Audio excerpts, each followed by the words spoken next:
Hello नमस्कार साथियों, आप सभी का स्वागत है आपके अपने चैनल सुपर हिंदी क्लासेस में। साथियों, उपसर्ग और प्रत्यय की क्लास हो गई है। जिन साथी ने नहीं देखी हो जाके इस उपसर्ग और प्रत्यय की क्लास देख लेंगे। बहुत अच्छी तरीके से बताया गया है। यूपी पुलिस और जो अन्य एग्ज़ाम में हिंदी क्वेश्चन आते हैं उसमें बहुत ज़्यादा इंपॉर्टेंट होने वाले हैं। तो वो सब जितनी भी सारी क्लास, अगर धीमा समझ में आए कि ये क्लास थोड़ा धीमा चल रही है तो आप 1.2 में या फिर 1.5 में करके आप भी इसको थोड़ा स्पीड में करके आप पढ़ सकते हैं। अगर आपको लग रही हो कि ये क्लास स्लो चल रही है, ठीक है, तो उसको आप स्पीड में करके देख सकते हैं। ठीक, तो आज हम स्टार्ट करते हैं समास। ठीक है, तो जो नए साथी हों चैनल को सब्सक्राइब कर लेंगे, ठीक, और ये वीडियो को एक बार शेयर कर देंगे आप सब। चलिए समास पढ़ते हैं। समास पढ़ने से पहले समास कहते किसको हैं, समास किन शब्दों से मिलकर बना है, ये कुछ 4-5 पॉइंट हैं, इसको जानते हैं, फिर उसके बाद समास के भेद पे पहुंचते हैं। ठीक है, पहला बात ये है कि समास दो शब्दों से मिलकर बना है। ठीक है, समास दो शब्दों से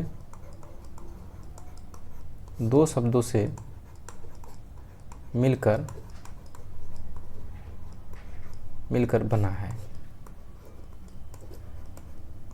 कौन कौन शब्द से मिलकर बना है? सम धन आस। सम धन आस शब्द से मिलकर बना है समास। तो सम का मतलब क्या होता है? सम का मतलब होता है संक्षिप्त, और आस का मतलब होता है शब्द। ठीक है, संक्षिप्त और शब्द। सम का मतलब संक्षिप्त और आस का मतलब शब्द। ठीक है, संक्षिप्त शब्द। समास का मतलब होता है संक्षिप्त शब्द। ठीक है, ये पहला पॉइंट हो गया। दूसरा पॉइंट क्या है? दूसरा पॉइंट ये कि दो शब्दों या दो, जैसे एक और एक ये आस, एक सम और एक आस, दो शब्दों से मिलकर क्या बना है? समास। उसी प्रकार दो या दो से अधिक शब्दों से मिलकर, दो या दो से अधिक शब्दों से मिलकर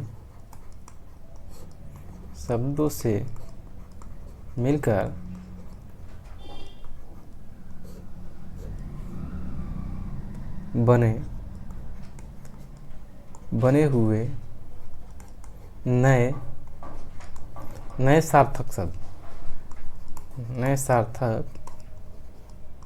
शब्द को समास कहते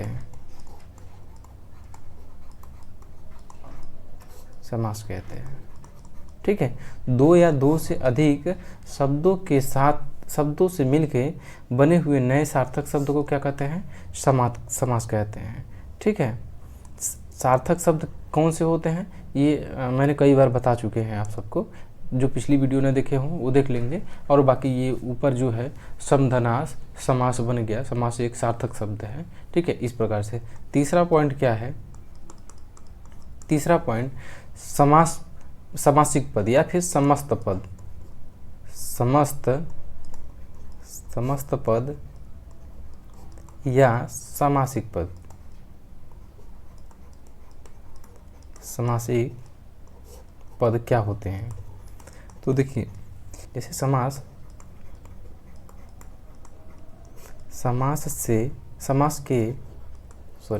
के नियमों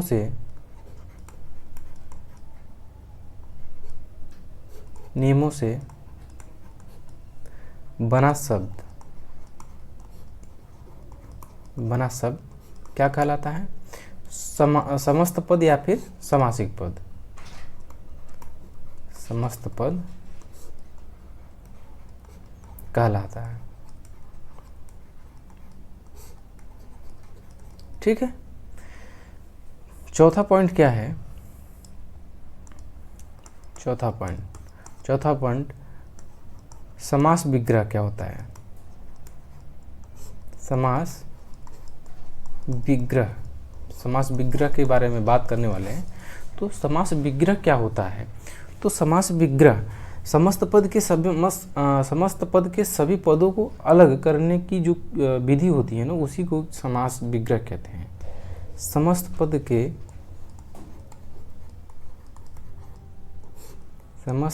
के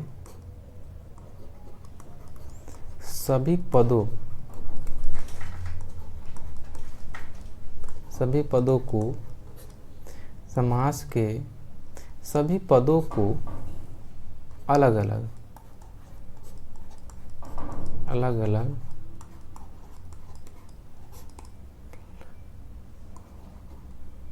की जाने वाली प्रक्रिया जो होती है, अलग अलग की जाने वाली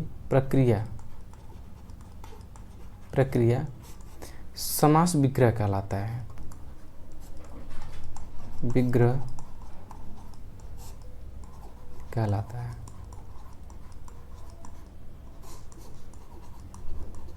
ठीक है, समास विग्रह कहलाता है। चलिए, ये हो गया चौथा पॉइंट। अब पांचवा पॉइंट जान लीजिए। अभी इन सारे चीज़ों को मैं बताने वाला हूँ, तो ये जो पॉइंट हैं 4-5 पॉइंट, इस पॉइंट को थोड़ा आप जान लेंगे तो आगे मैं बता रहा हूँ। ठीक है, पांचवा पॉइंट क्या है? समास रचना।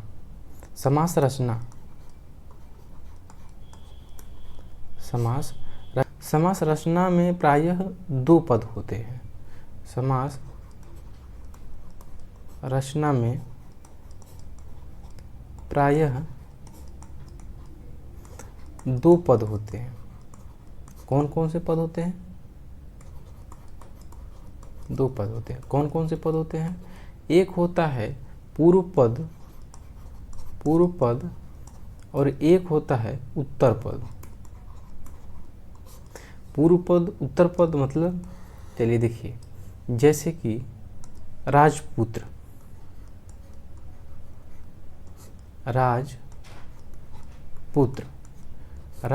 में ये जो राज है ये पूर्व पद है। राज पूर्व पद हो गया और ये जो पुत्र है ये उत्तर पद हो गया। ठीक है, ये राज जो है ये पूर्व पद हो गया और पुत्र हो ये उत्तर पद। देखिए, समास में ये समास रचना में ये 2 ही पद ये हैं। 2 पद में पूरी समास खत्म हो जाता है। ठीक है, ये कुछ मुख्य पॉइंट थे जो कि मैंने बता दिया आप सबको। ठीक है, पहला पॉइंट क्या है एक बार फिर से आपको दिखा देते हैं। ठीक है, समास 2 शब्दों से मिलकर बना है। कौन कौन शब्द से? सम, धन, आस से समास बना है। सम का मतलब होता है संक्षिप्त और आस का मतलब होता है शब्द। समास का मतलब होता है संक्षिप्त शब्द। ठीक है, दूसरा पॉइंट क्या है? 2 या 2 से अधिक शब्दों से मिलके 2 या 2 से अधिक शब्दों से मिलकर बने हुए नए सार्थक शब्द को समास कहते हैं। ठीक है, तीसरा पॉइंट क्या है? तीसरा पॉइंट है कि समस्त पद या समासिक पद किसको कहते हैं? तो समास के नियमों से बना शब्द समस्त पद कहलाता है। चौथा पॉइंट क्या है? समास विग्रह किसको कहते हैं? तो समस्त पद के सभी पदों को अलग अलग की जाने वाली प्रक्रिया को समास विग्रह कहते हैं। ठीक, अगला 5वां पॉइंट क्या है? समास रचना के आधार पे 2 प्रकार हैं। कौन कौन? एक पूर्व पद है और एक उत्तर पद है। 2 पद है, इसी पे पूरा समास खत्म हो जाता है। तो पूर्व पद उत्तर पद कौन कौन होते हैं वो मैंने आपको बता दिया। अब आते हैं समास के भेद पे। समास के भेद कितने होते हैं? ठीक है,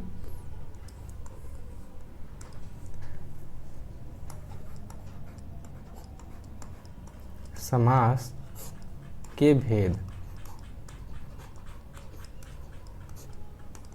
समास के 6 भेद हैं। समास के भेद कितने हैं?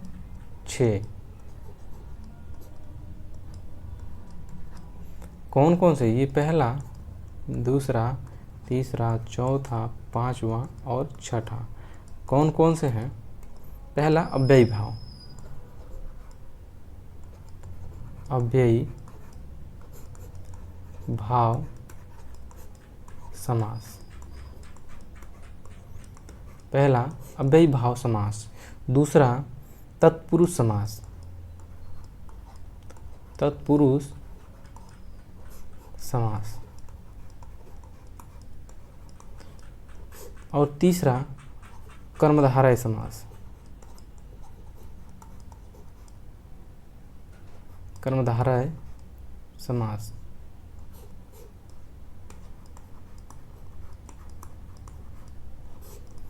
चौथा कौन सा है? द्विगु समास, द्विगु समास। पांचवा है द्वंद्व समास, द्वंद्व समास। छठवां है बहुव्रीहि समास,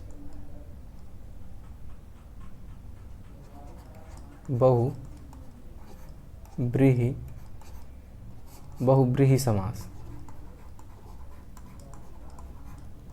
ठीक है, ये 6 हैं, ये 6 समास है। ठीक है, कौन कौन से हैं? अव्ययी भाव समास है, तत्पुरुष समास है, और कर्मधारय समास है, द्विगु समास है, द्वंद्व समास है, और बहुव्रीहि समास है। ये 6 हैं, समास के 6 भेद हैं। ठीक है, और इनके कौन कौन से पद प्रधान होते हैं? तो चलिए पद प्रधान के को लिख लेते हैं। ठीक है, यहीं पे लिख देते हैं, यहीं पे। ये इसका एक लिख लीजिए, पूर्व पद,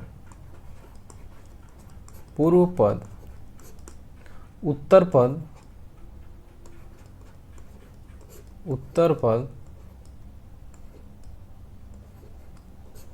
और दोनों पद, एक दोनों पद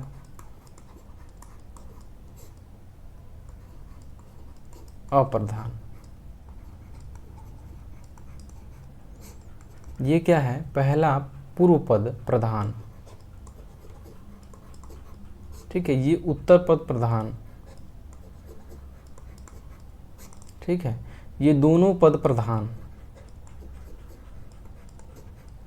ये दोनों पद अप्रधान।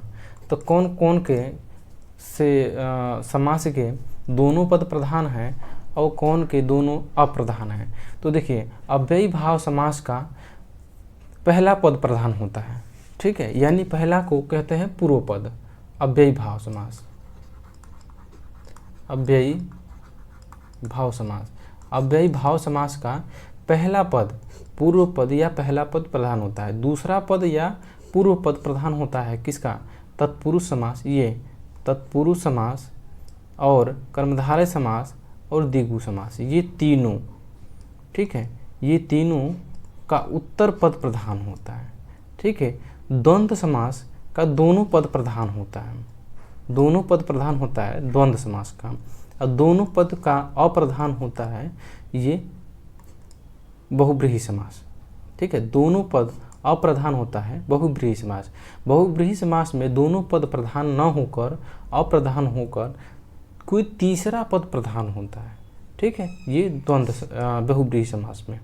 ठीक है, अब चलिए देखिए बहुव्रीहि समास को, अरे अव्ययी भाव समास को, चलिए देखते हैं अव्ययी भाव समास को। ठीक है, अव्ययी हेडिंग डाल लीजिए, अव्ययी भाव समास, अव्ययी भाव समास। ठीक है, जिस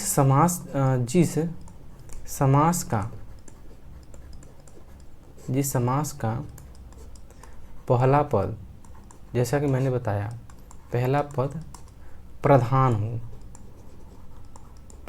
हो, अव्ययी भाव समास कहलाता है। क्या कहलाता है? अव्ययी भाव समास कहलाता है। ठीक है, अव्ययी भाव समास कहलाता है। इस अव्ययी भाव समास के कुछ चिन्ह हैं। ठीक है, उस चिन्ह को बता दे रहे हैं, जैसे चिन्ह लिख लीजिए, पहचान। पहचान। पहचान क्या है अव्ययी भाव समास का?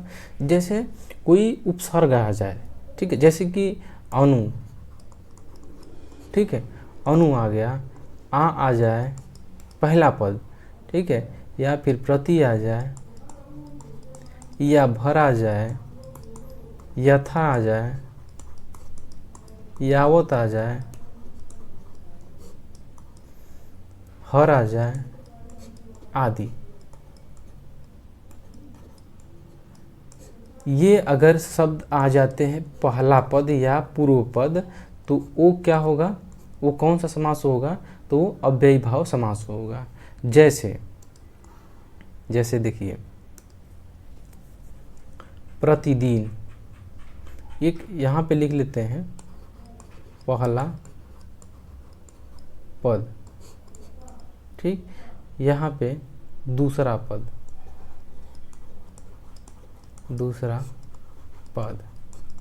ठीक है, इसको कहते हैं पूर्व पद, ठीक है, इसको कहते हैं उत्तर पद, ठीक है, इसको कहते हैं पहला पद या पूर्व पद, और ये है उत्तर पद, दूसरा है पद, ठीक है। यहाँ पे समस्त पद लिख लेते हैं, यानी कि समास पद, समस्त पद, ठीक है। समस्त पद जैसे हो गया प्रतिदिन,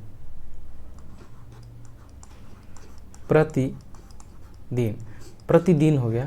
प्रतिदिन का पहला पद कौन सा है और दूसरा पद कौन सा है? ठीक है, पहला पद हो गया प्रति, और दूसरा पद हो गया दिन।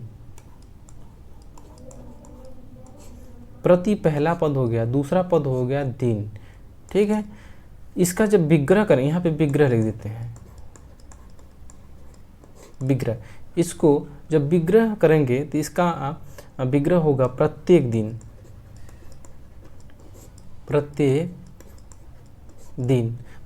दिन, यानी हर दिन, ठीक है। तो ये पहला पद हो गया प्रति और दूसरा पद हो गया दिन, ठीक है। और जैसा कि मैंने चिन्ह में बताया है कि प्रति आ जाए पहला पद, या आ जाए, या अनु आ जाए, या भर, यथा, यावत, हर आ जाए, वह पद क्या कहलाता है? वह अव्ययी भाव समास कहलाता है, वह अव्ययी भाव समास कहलाता है, ठीक है। ऐसे ही हैं आजन,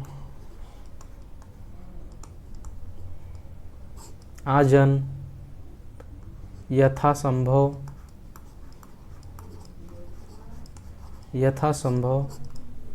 ये अव्ययी भाव समास के उदाहरण हैं। यथासंभव, अनुरूप,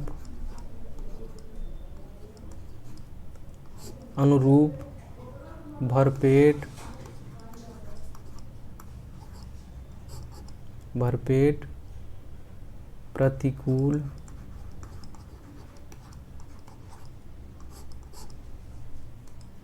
प्रतिकूल, हाथों हाथ,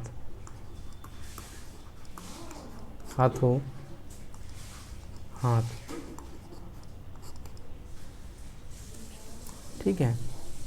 अब इसका पहला पद क्या होगा? आजन्म का, आ पहला पद, दूसरा पद जन्म। इसका विग्रह क्या होगा? आजन्म का विग्रह क्या होगा?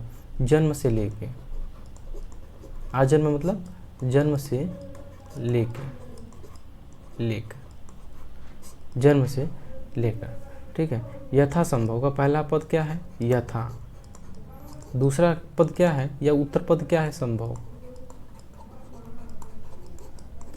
इसका विग्रह करेंगे तो ये होगा जैसा संभव हो, यथा संभव मतलब जैसा संभव हो, ठीक है। अनुरूप का पहला पद क्या है, या पूर्व पद क्या है? अनु। दूसरा पद क्या है, या उत्तर पद क्या है? रूप, ठीक है। इसका विग्रह क्या होगा? इसका विग्रह होगा रूप के योग्य, ठीक है।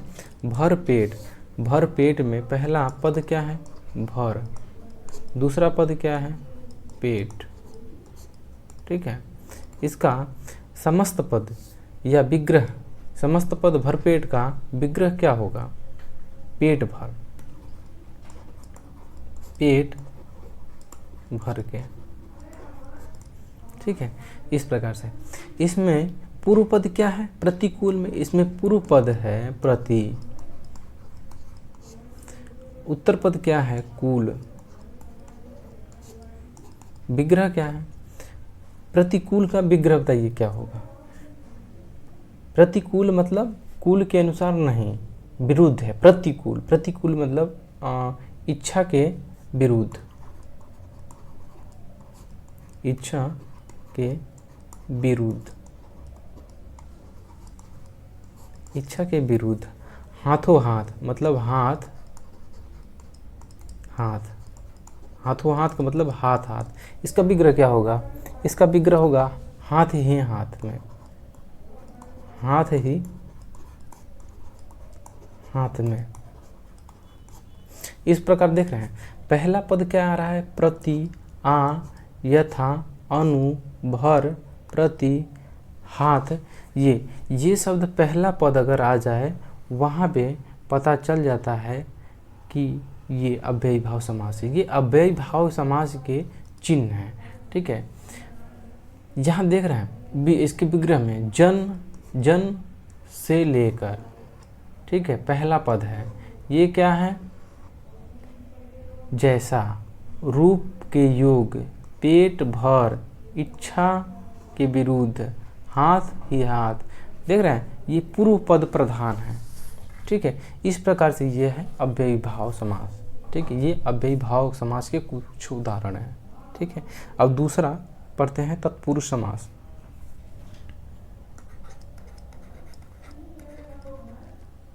तत्पुरुष समास। तत्पुरुष समास किसको कहते हैं? तत्पुरुष समास कहते किसको हैं? जिस समास का उत्तर पद प्रधान हो। जैसा कि मैंने बताया कि जिस समास का पूर्व पद प्रधान हो उसे अव्ययी भाव समास कहते हैं, और जिस समास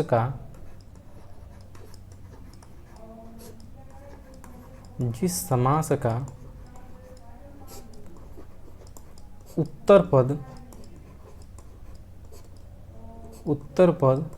प्रधान हो, उत्तर पद यानी कि दूसरा पद प्रधान हो,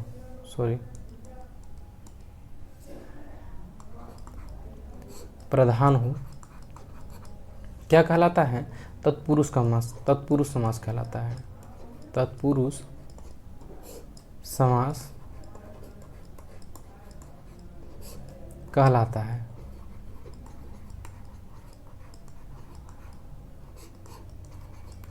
ठीक है, जैसे उदाहरण देखिए, राजकुमार,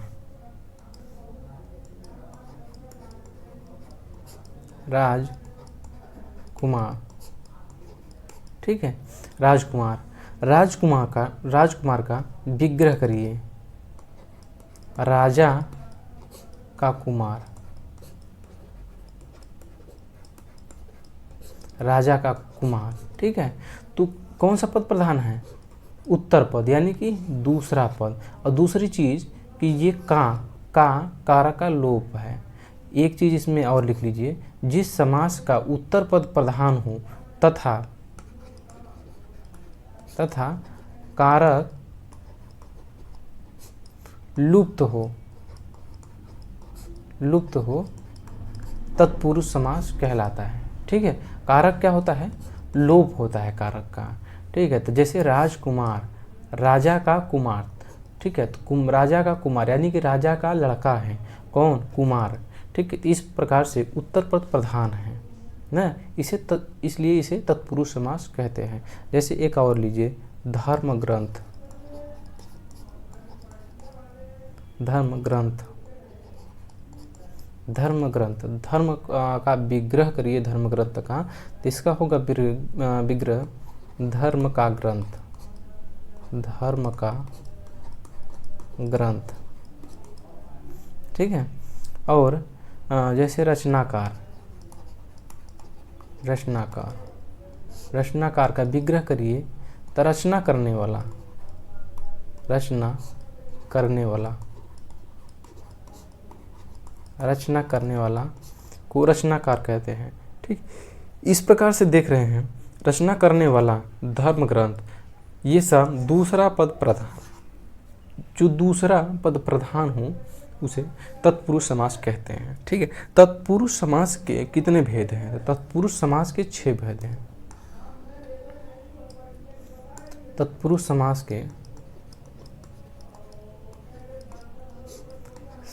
के 6 भेद हैं। कौन कौन से? देखिए, कारक के भेद कितने हैं? तो कारक के कुल 8 भेद हैं। ठीक है, 8 भेद में जैसे कर्ता, कर्ता से स्टार्ट होता है। अभी कारक जब पढ़ाएंगे तब बताएंगे। ऊपर से कर्ता और नीचे से संबोधन, संबोधन ये नहीं होता है ये तत्पुरुष में। बाकी इसमें बाकी के जो 6 होते हैं, 6 कारक जो होते हैं वो तत्पुरुष समास में आते हैं। ठीक है, तो इसी को पहले कर्ता होता है, फिर कर्म होता है। ठीक है, तो ये कर्म से इसमें स्टार्ट होता है।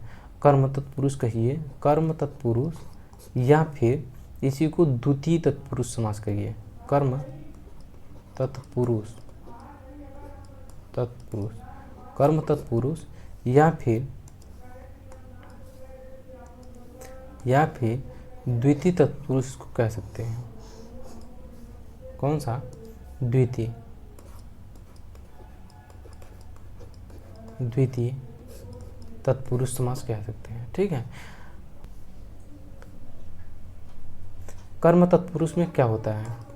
तो कर्म तत्पुरुष में कारक का लोप होता है। तो कर्म तत्पुरुष का कारक क्या है? इसमें कर्म कारक, कर्म कारक, कर्म कारक का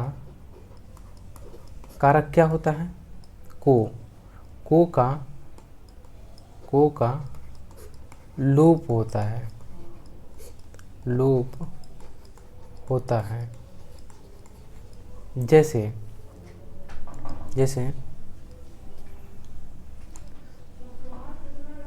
गगनचुंबी, गगनचुंबी, गगनचुंबी, एमन को का लोप है। कैसे? विग्रह करिए इसका तब मालूम पड़ेगा। गगन को चूमने वाला, गगनचुंबी मतलब गगन को चूमने वाला। ठीक है, गगन को चूमने वाले को क्या कहते हैं? गगन चुंबी कहते हैं। तो ये जो को है, को किसका कारक है? ये कर्म का है, कर्म तत्पुरुष समास का कारक है को। तो को का गगनचुंबी में क्या है? ये कारक का लोप है गगनचुंबी में। जैसे और ऐसे उदाहरण है, जैसे यश प्राप्त, इसमें क्या है? इसका विग्रह करिए, यश को प्राप्त, यश को प्राप्त। ठीक है, ये को क्या है? इसमें लुप्त है यश प्राप्त में। ठीक है, तो ऐसे समासिक पद जो आए, समस्त पद, इनको क्या कहते हैं? इनको तत्पुरुष समास, तत्पुरुष समास में कर्म तत्पुरुष समास कहते हैं। ठीक है, ऐसे समास को कर्म तत्पुरुष समास कहते हैं। जैसे चिड़ी मार, चिड़ी मार। ठीक है, चिड़ी मार को विग्रह करेंगे तो चिड़ी मार का विग्रह क्या होगा? चिड़िया को मारने वाला, चिड़िया को मारने वाला, मारने वाला। ठीक है, चिड़िया को मारने वाले को क्या कहते हैं? चिड़ी मार कहते हैं। ठीक है, इस प्रकार से ये कर्म तत्पुरुष समास है, चिड़ियों को मारने वाला। ठीक है, सॉरी यहाँ पे। और आगे ग्राम ग्रामगत। ग्रामगत को अगर विग्रह करेंगे अगर हम, तो इसको क्या कहेंगे, ग्राम को क्या, ग्राम को गया, ग्राम गत। ठीक, इस प्रकार से ये कर्म तत्पुरुष है। ठीक है, पहला हो गया। दूसरा पहला कर्म तत्पुरुष बता दिए। अब दूसरा पढ़ते हैं।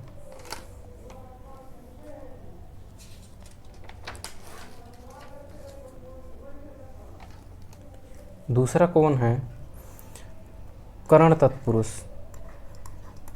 करण तत्पुरुष समास।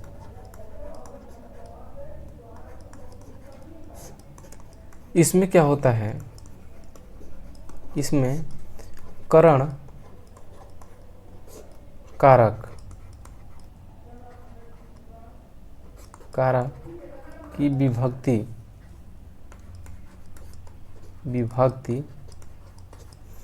इसमें करण कारक की विभक्ति, करण कारक की विभक्ति क्या होता है, से के द्वारा, से के द्वारा का लोप होता है, लोप होता है। जैसे उदाहरण,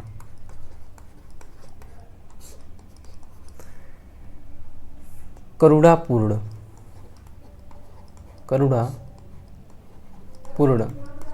करुणापूर्ण का विग्रह करेंगे, करुणापूर्ण का विग्रह करेंगे तो क्या होगा, करुणा से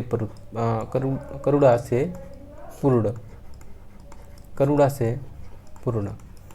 ठीक है, ये इसमें क्या है, से का लोप है, ये से का इसमें लोप होता है। ठीक है, ऐसे है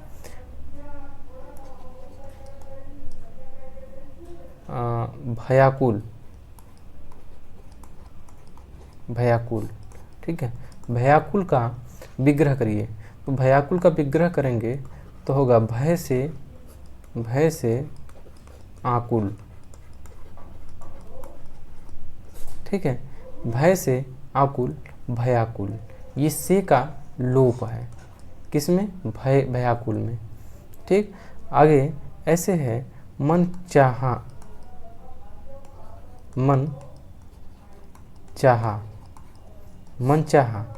चाहा को आप विग्रह करिए तो मन से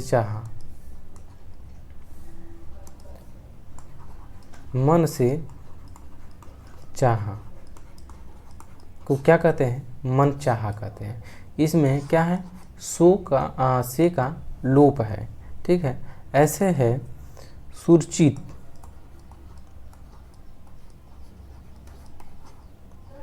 सुरचित को आप विग्रह करेंगे। ठीक है, जब सुरचित को विग्रह करेंगे तो इसको कहेंगे सुर द्वारा रचित।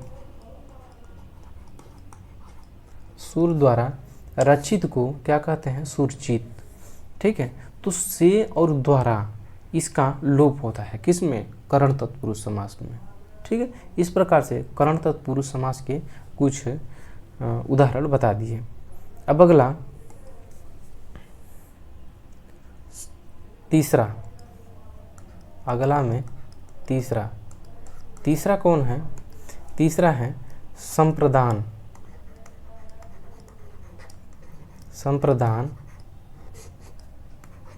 तत्पुरुष समास। इसमें क्या होता है, इसमें संप्रदान कारक का जो चिन्ह होता है ना, उसका लोप होता है। इसमें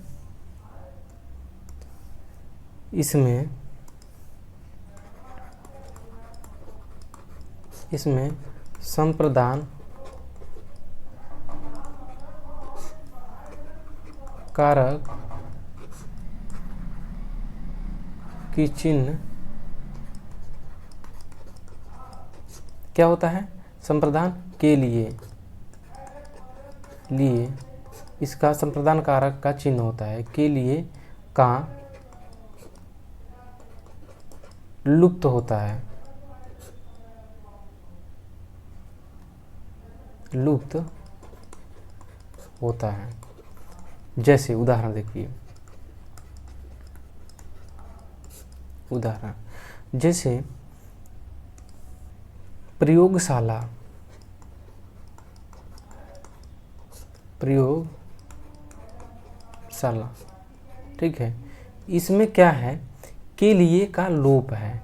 कहाँ लोप है, इसका विग्रह करिए, विग्रह करेंगे तो कहेंगे प्रयोग के लिए शाला, प्रयोग के लिए शाला। प्रयोग के लिए शाला को क्या कहते हैं, प्रयोग के लिए शाला को प्रयोगशाला कहते हैं, ठीक है। ऐसे ही है स्नान के लिए घर जैसे होता है, इस क्या कहते हैं, स्नान घर, स्नान घर, ठीक है। इसका विग्रह क्या होता है, स्नान के लिए, स्नान के लिए घर, ठीक है। इसलिए स्नान के लिए घर, तो इसमें के लिए का लोप है, किसमें, स्नान घर में। तो इस प्रकार से ये कौन सा तत्पुरुष समास है, तो ये संप्रदान तत्पुरुष समास है, ठीक है। ऐसे ही है देशभक्ति, देशभक्ति, देशभक्ति को आप विग्रह करिए, तो विग्रह करेंगे तो देखेंगे देश के लिए भक्ति,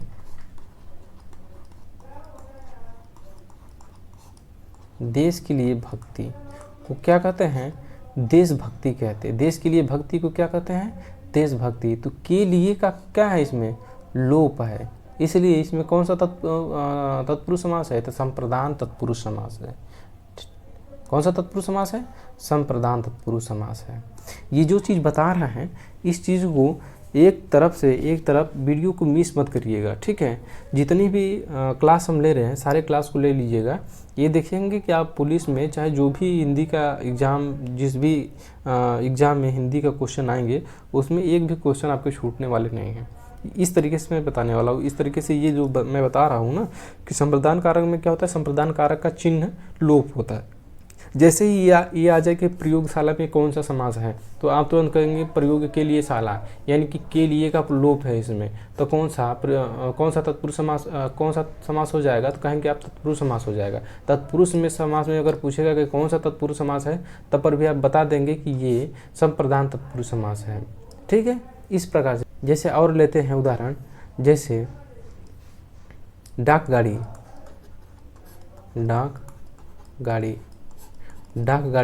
डाकगाड़ी को जब इसको आप विग्रह करेंगे तो क्या होगा, डाक के लिए गाड़ी, डाक के लिए गाड़ी, ठीक है। इस प्रकार जब विग्रह करेंगे तो डाक के लिए गाड़ी, ये चीज़ का इसमें लोप है, इसीलिए कौन सा ये तत्पुरुष समास है, तो संप्रदान तत्पुरुष समास है, ठीक है। इस प्रकार से ये उदाहरण बता दिए तत्पुरुष समास के। अब अगला देखते हैं, अगला है अपादान तत्पुरुष समास, अपादान तत्पुरुष समास। इसमें क्या होता है, इसमें अपादान तत्पुरुष समास का कारक जो होता है वो चिन्ह होता है इसमें, ठीक है। इसमें अपादान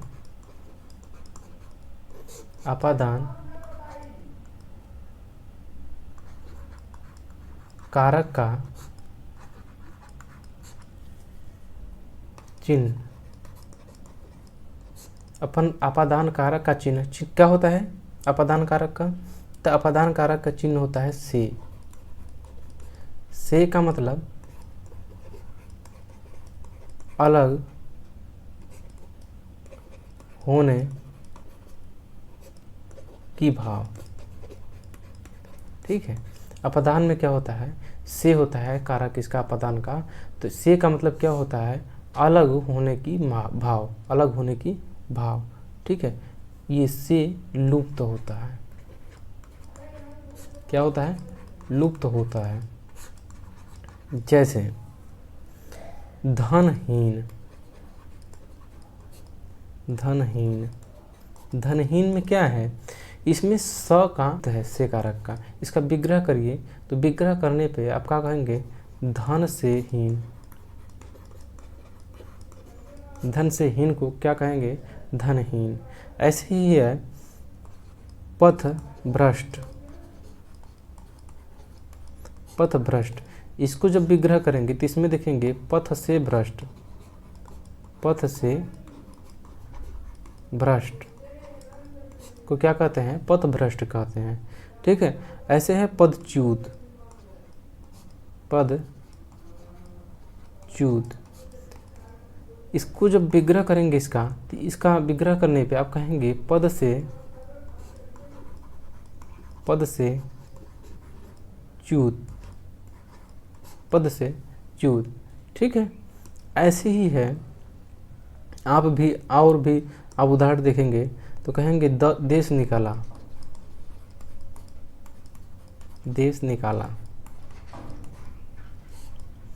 इस जब विग्रह करेंगे तो कहेंगे देश से निकाला, देश से निकाला को क्या कहते हैं, देश निकाला कहते हैं। इस प्रकार से इसमें देखेंगे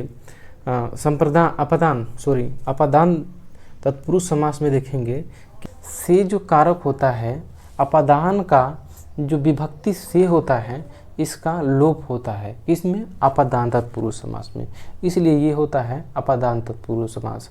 इसके कुछ 2-3 और देख लेते हैं उदाहरण। जैसे है ऋण मुक्त, ऋण मुक्त, आप करिए इसको, ऋण मुक्त हो गया। गुणहीन, गुणहीन, पाप मुक्त, आप करिए इन सबको। ठीक है। ऐसे ही है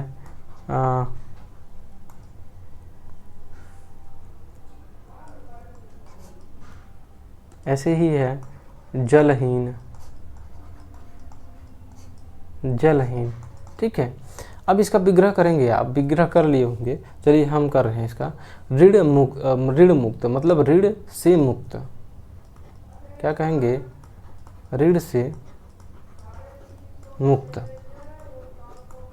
ऋण से मुक्त को ऋण मुक्त कहते हैं। ठीक है। इसमें क्या है, से यानी कि अपादान की विभक्ति क्या, से, इसका क्या हो जा रहा है, लोप हो जा रहा है इसमें। ठीक है। इसलिए क्या कह रहे हैं, अपादान तत्पुरुष समास। से की जो विभक्ति, से अपादान की जो कारक है से, इसका लोप हो जाता है। इसका विग्रह करेंगे गुणहीन, तो ये होगा गुण से हीन। पाप मुक्त में पाप से मुक्त, जलहीन में जल से हीन। इस प्रकार से अलगाव की, इसमें अलगाव की भाव होता है, इसमें अपादान कारक में, और इसमें अपादान में से का लोप होता है। ठीक है। जैसे उदाहरण मैंने बता दिया है। ठीक है। इस प्रकार से ये होता है तत्पुरुष समास। ठीक है। अपादान तत्पुरुष समास, इस प्रकार से ये हो गया अपादान। आगे देखिए, आगे चलते हैं। आगे ये पांचवा कौन सा है, संबंध, संबंध तत्पुरुष समास, संबंध तत्पुरुष समास है। ठीक है। इसमें क्या होता है, इसमें संबंध तत्पुरुष का जो कारक होता है उसका लोप होता है। इसमें संबंध कारक की चिन्ह, संबंध कारक का चिन्ह क्या होता है, का, के, की, का, के, की, का लोप होता है, का लोप होता है। जैसे उदाहरण देखिए, राजपुत्र, राजपुत्र, ठीक है, राजपुत्र, इसका जब विग्रह करेंगे, इसका विग्रह करिए आप। चलिए एक करके दिखा रहे हैं हम, एक कर दे रहे हैं। राजपूत यानी कि राजा का पुत्र, राजा का पुत्र। वैसे ही है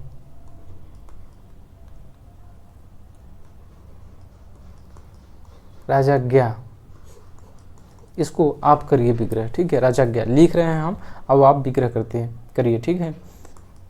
पराधीन, पराधीन राजकुमार,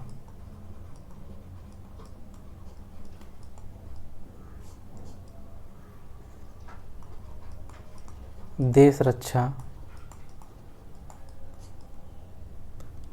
शिवालय,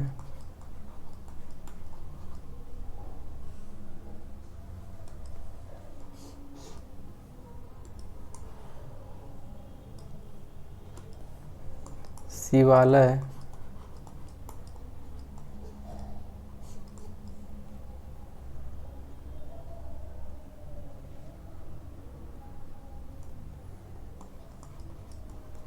गृह स्वामी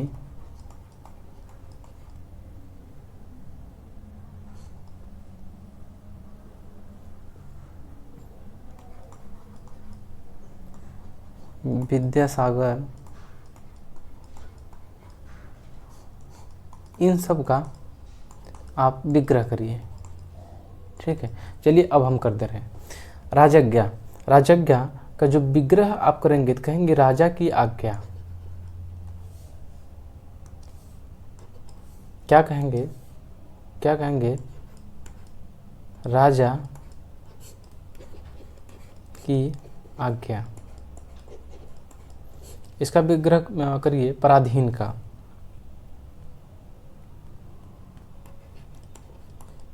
पर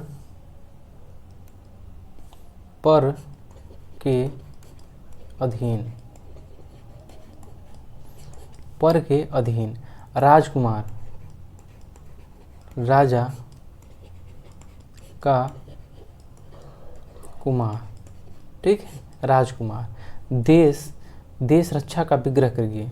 देश रक्षा का विग्रह क्या होगा? देश की रक्षा, देश की रक्षा, ठीक है। शिवालय, शिवालय का विग्रह करेंगे तो क्या कहेंगे? शिव का आलय, शिव का आलय, तो क्या कहते हैं? शिवालय कहते हैं। गृह स्वामी, गृह का स्वामी, गृह का स्वामी, ठीक है। विद्यासागर, विद्या का सागर, विद्या का सागर, ठीक है। इस प्रकार से अब देखेंगे विद्यासागर में का लोप है, तो जहाँ का लोप है वहाँ पे कौन सा कारक हो जाएगा? वहाँ पे संबंध कारक हो जाएगा। तो यानी कि संबंध का मतलब संबंध तत्पुरुष समास, संबंध तत्पुरुष समास का मतलब तत्पुरुष समास, ठीक है। इस प्रकार से ये पांचवा तत्पुरुष समास हो गया। अब छठवां पे चलते हैं।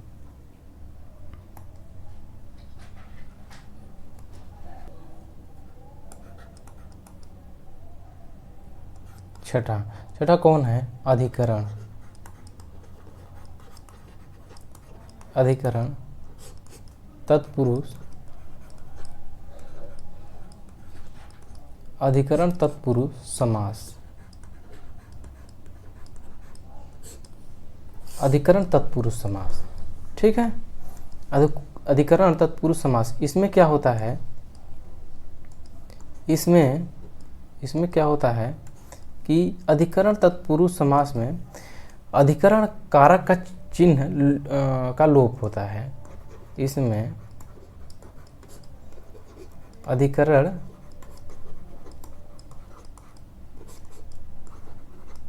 कारक चिन्ह का लोप होता है। अधिकरण कारक कहिए या अधिकरण की विभक्ति कह दी यहाँ पे। विभक्ति यानी कि अलगाव जो होता है, विभक्ति का लोप होता है। अधिकरण का विभक्ति क्या होता है? अधिकरण विभक्ति का कारक क्या होता है? तो में पर होता है, में पर। इसका क्या होता है?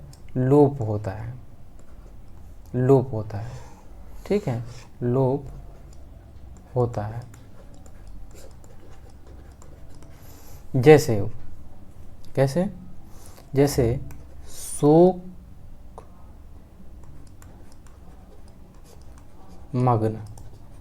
ठीक है, इसका विग्रह करिए। तो विग्रह जब करेंगे तो क्या कहेंगे? शोक में मग्न, शोक में मग्न को क्या कहते हैं?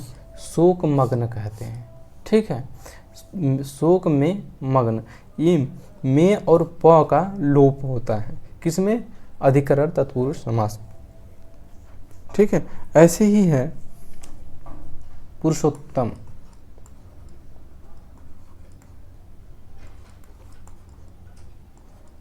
पुरुषोत्तम, पुरुषोत्तम का अब विग्रह करिए। ठीक है, पुरुषोत्तम का अब विग्रह करिए। मैं लिख दे रहा हूँ। ठीक है, आप बीती, आप बीती, गृह प्रवेश। अब सोचिए क्या होगा इसका? गृह प्रवेश। ऐसे ही है लोकप्रिय,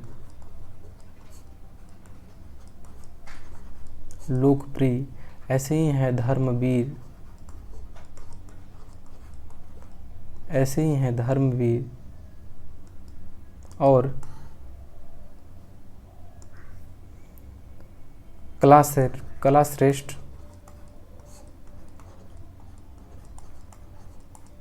कलाश्रेष्ठ, आनंद मग्न,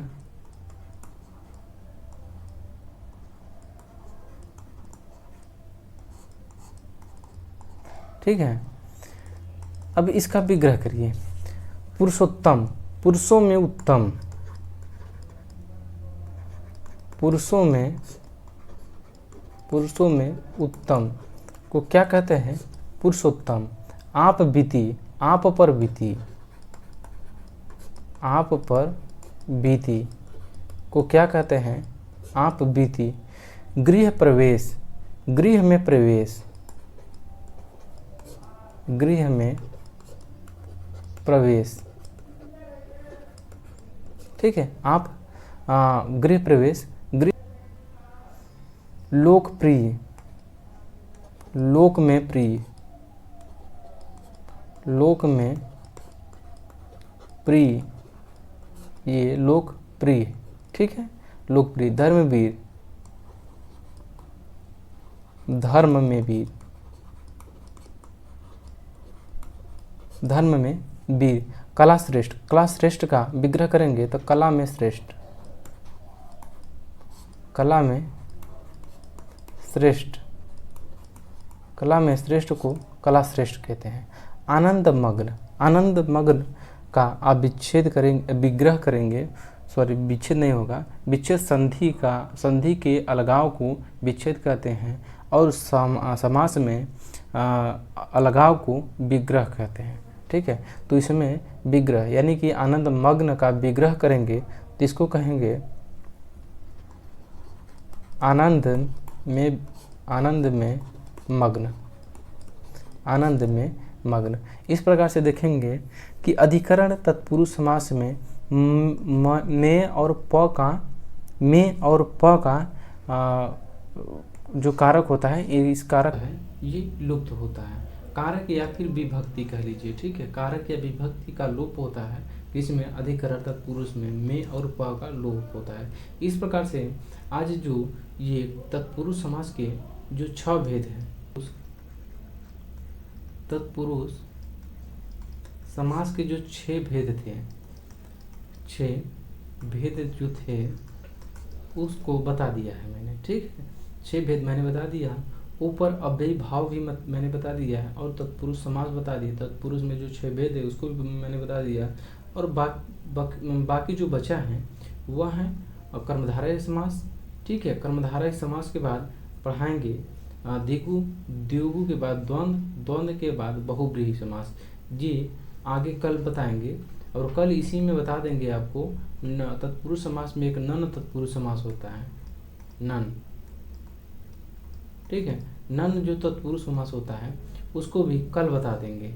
ठीक है, आज नहीं। आज के लिए बस इतना ही। अब मिलेंगे कल नेक्स्ट वीडियो में। ठीक है, धन्यवाद।